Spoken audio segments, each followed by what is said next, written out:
Trump guilty verdict prompts sharp reactions from lawmakers. Conviction of a presumed Republican presidential nominee is likely to keep reverberating on Capitol Hill. Yeah, you don't have to be Sherlock Holmes to work this one out, do you? Essentially, the forces of chaos are swirling around the Orange Oracle. The God Emperor of mankind is being assailed by Slanesh, Nurgle and Korn. Obviously AOC's Slanesh. And Joe Biden is definitely the Lord of Decay. I just thought I'd make a quick video spelling out exactly why this is controversial and why it's nakedly, overtly political. Because there's a lot of massive pieces about what went on, and I don't think they're really distilling it down simplistically enough. So I'm going to do it. Stay tuned.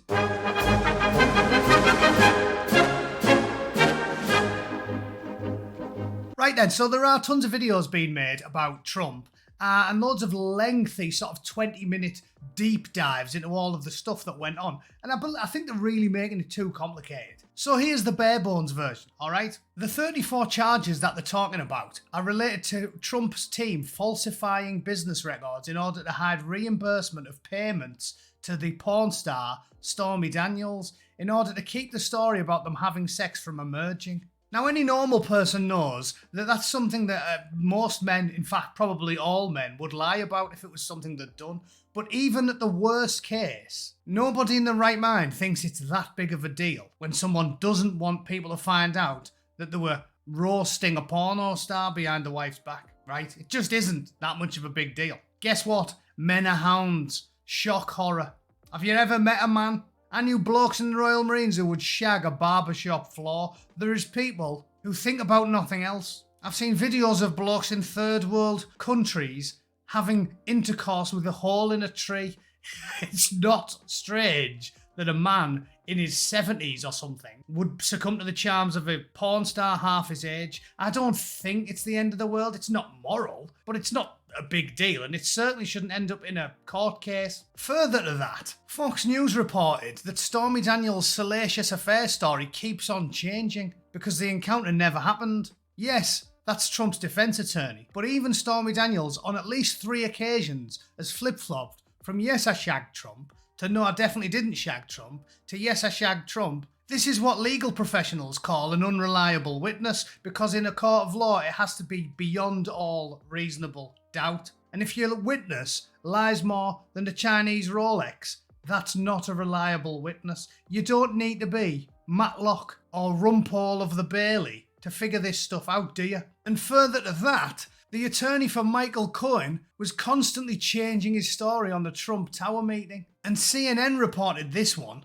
Not exactly a right-wing rag, is it? It pointed out that one of Michael Cohen's lawyers repeatedly changed his account of what Cohen knew about President Donald Trump's involvement in a controversial meeting. And that guy's been to jail as well. He's a known liar. And finally, if you just want to think of it on a logical level, you don't need to be a legal professional. Nixon never ended up getting felony charges laid against him. Nothing happened. Clinton didn't get them. Bush Sr. didn't get them. And George Baby Killer Bush, who made us invade Iraq despite the fact there was more WMDs under my nana's fridge and then promptly bombed 1 million babies, didn't end up in a court.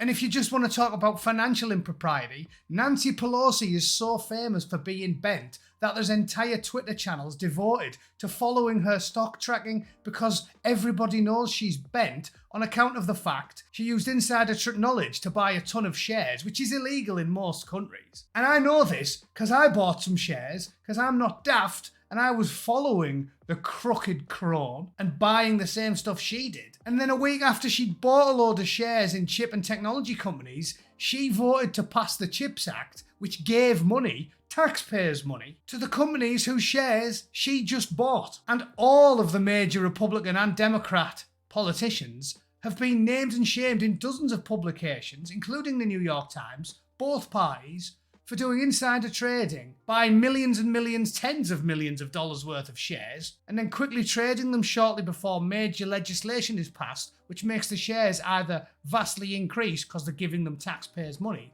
or tank because they're going to do it to them on purpose and make them jump through some hoops. In a nutshell, you don't need to be Sherlock Holmes or a legal eagle to know that this is nakedly, brazenly, overtly, aggressively political, like Banana Republic style stuff. And the Orange Oracle, the God Emperor of mankind, is being assailed from all sides by the enemies of humanity. You know it, and I know it. So, let's see what happens. I think everybody's going to come out. Anyone who's even remotely near the centre, on the fence, centre left, centre right, I think this will galvanise the support for him. So let's see what happens. We'll wait for Uncle Joe to turn the guns on the general public, shall we? Just to prove how compassionate he is. But that's just my opinion. Who knows? Who knows, right? Maybe I'm wrong and Trump is way worse than baby killers and nonces and financial traffickers because he didn't want his missus to find out he was banging a porn star. Maybe that's what happened, right? Who knows? If you disagree, let me know in the comments. Thanks for viewing, as always, ladies and gents, and I will see you for a live stream at 7 PM UK tomorrow, all right? Be there or be square. Toodle pip. Cheers.